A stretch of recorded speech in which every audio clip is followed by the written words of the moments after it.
Welcome, ladies and gentlemen. I'm Alfred Ling, today's introducer from CMA Analytics. Me and my team member, which is Cai Genfa and Moses Chong, will present our product. Our product is Performance Pro. Let's start. So, what is our program objective?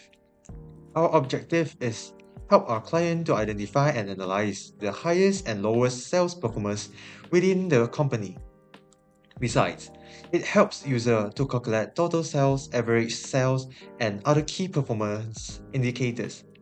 Last but not least, it provides insight that can help decision based on sales performance. Let's move on to the next section. So, what is a Performance Pro? It is a Python program which analyzes sales of a company in the same time. It evaluates and visualizes the sales performance of a company. Let's get into the program input. For the program input, we have three inputs, which are the number of salespersons, ID for each salesperson, and sales and targeted amount.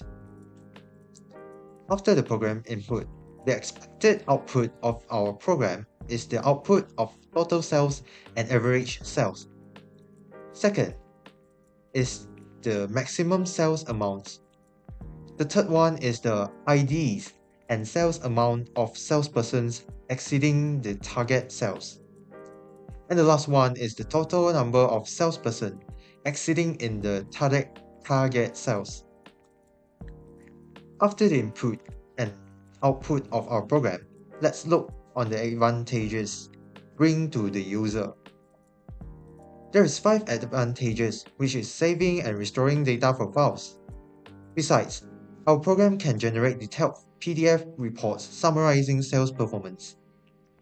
At the same time, it calculates sales statistics such as total, average, maximum, and minimum sales. You could also adding, updating, or deleting the sales records anytime when you are with our program. Last but not least, it could obviously visualize the data that you insert with bar chart. By the way, there is a few limitations of our program, which our users are unable to leave their feedbacks to their employee through the program that we created. And this Python program couldn't forecast the future sales of the company based on the collected database. Last, the program doesn't include AI assistance. Now, let's move to our demonstration. It will be carried out by Moses. Thanks. So thank you, Alfred, for briefly introducing our program.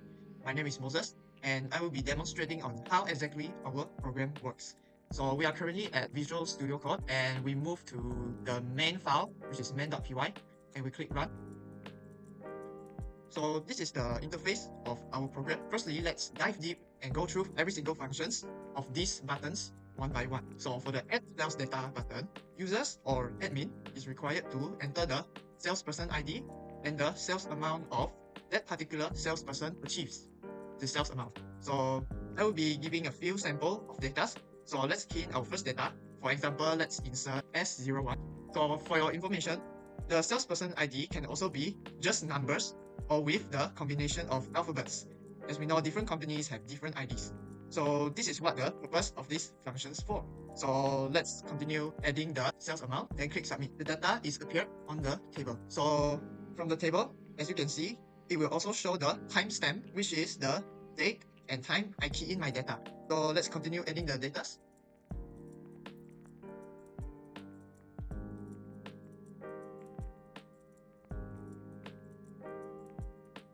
Right, so as you can see, all the data are already added and all of them are shown at the table. So moving on to the next function, which is the delete function. So to delete the data, we just have to select raw and click the delete raw button, and then the data will be deleted. Let me demonstrate to you. Click on the raw that we want to delete. Let's say we want to delete the S05 salesperson ID, this raw, and we click delete raw. Then the data is successfully deleted. So continue on. We also have the save data function. So as users done adding the data, they just have to click on the save data button. Moreover, users can also restore their data.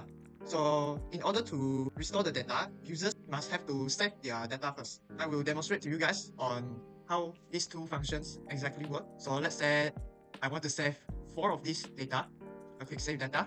Then let's say I accidentally delete one of this row accidentally, so I can restore back my data again. So as you can see, the S05 salesperson ID S05 does not appear. Why? Because previously we didn't click the save data button, sorry. So in order to restore back the S05 salesperson ID S05, we have to re-add the sales data again. So salesperson ID S05, then 500 sales amount, then click submit. So to save this data, we have to click the save data button. Then let's say we accidentally delete this row again, then we click the restore data, it will come back. Yeah, so basically that's the save and restore data functions. Both of them are linked together.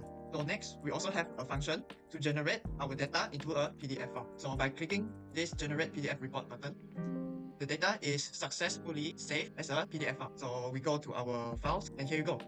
Here's the file. Here's the PDF file. And you can see all the data inside, including the statistics summary.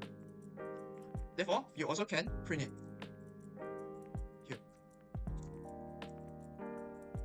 Alright, so moving on to the most interesting part, which is the plot sales data function. So when I click it, it will appear a bar chart graph. So if I want to add another data again, let's say salesperson ID 123, and his or her sales amount, let's say 120, submit. Here's my new data. Then when I click the plot sales data again, right here, right, it will appear another new data right here, which is the salesperson ID 123, which I just keyed in just now. Moreover, we also can calculate the statistic. Here you go. When I click it, it will show you the total sales amount, the average sales amount, and also it will state the maximum sales amount and also the minimum sales amount according to the table. So furthermore, we also can identify the salesperson who exceeding the target sales and also the underperforming salesperson. So let's look at this button, salesperson exceeding target button. When you click on it, then employers can enter the sales amount that they wish to achieve. Let's say they want to achieve like a 250 sales amount is their target. Then click OK. Then it will pop up a box and says there is 3% exceeds the target sales amount. So how do we identify the person who did not achieve the sales target? So by clicking this underperforming salesperson button, then we enter the targeted sales again, 250, same as the previous one. Then click OK, and here you go. It will appear the salesperson's ID and the total amount of sales they achieve. So lastly is the exit button, which will just terminate all the program. Alright, so last but not least, I will talk about the error handling part. So let me rerun the program again.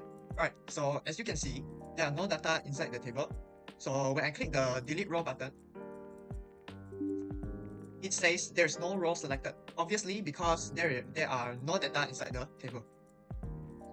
Next, when I click the generate PDF report button, it says there's no sales data available for report generation because same reason, because there's no data inside the table. Yeah.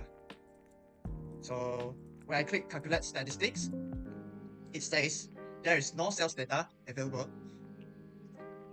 And also, when I click the salesperson's exceeding target button, and if I enter alphabets, an error occurs because we can only insert numbers but not with the combination of alphabets. So this situation, same goes with the underperforming salesperson button. Yeah. So basically, that's all for how our program works.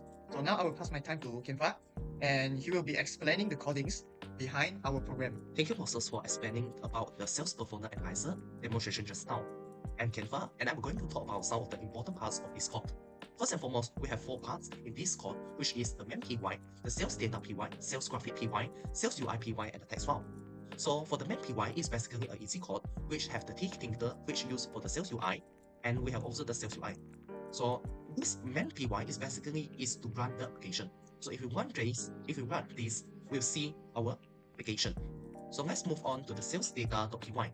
For the sales data.py, we can see that we have the import OS, which used to check whether the sales data, the text file, is asset or not. We also have the time module, which used to record timestamp. On the other hand, we have the sales data manager class, which used to initialize the salesperson, sales, and timestamp. Whereas for the add or update salesperson function, it used to add or update the sales data for a salesperson. So it will check whether the sales data is in the salesperson or not. So if it is in the salesperson, it will update the sales amount, the salesperson, and time, and it will return a successful message. So if it is not found, it will also add a new salesperson with salesperson, the sales, and a new timestamp, and a successful message will also be shown. For the delete salesperson function, it actually deletes the sales data for a specific salesperson ID by removing the corresponding entire from tree list, which is the salesperson, sales, and timestamp. If the sales ID is found, it returns a successful message. So whereas if it do not found, it will return a not found message. Let's move on to the save data to file function.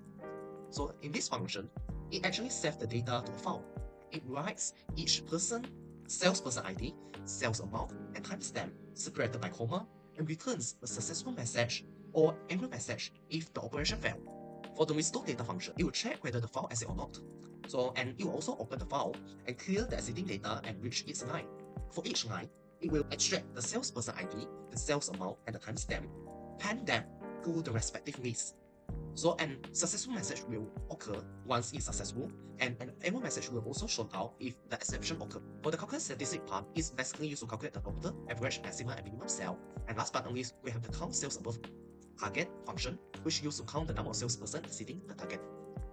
So whereas for the sales graphic, we basically import two modules, which is a matplotlib that used for graph generation and the fpdf function that used to generate PDF. So this is basically the graph function, the coding for the graph that you see just now. And this is a generate PDF function, as shown just now, that is this thing. So basically I've set all the coding, so set all the font size and the font height that you can see in the PDF. For the sales UI, we basically import the tTinker, which used for the sales performance analyzer UI, as well as the sales data and the sales graphic function, which used to import function of plotting the graph and generating the PDF import. For the sales UI class, it used to initialize the sales UI class. And we have the setup UI function, which used to set up the user interface. So you can see it here, this is the title, the size, and background of the window. And for this whole button part, it's basically the button, the colorful button that you see in the UI. So let me show you. So you can see all these buttons are actually those code. Whereas for this part, it's basically the table that is beside the button. For the add sales data function, this code defines a method add sales data that creates a new window for entering the sales data. So we can see that the window has two input values, which is enter salesperson ID and enter sales amount, which is the first button. So when the user clicks the submit button, it will get the salesperson ID and sales amount from the input field and check whether the amount is a positive number or not. So if it is a positive number, it will update the sales data using the sales data manager and update the data with the new data. So it then closes the add sales data window. For this part, it's basically the button that used to submit the sales data.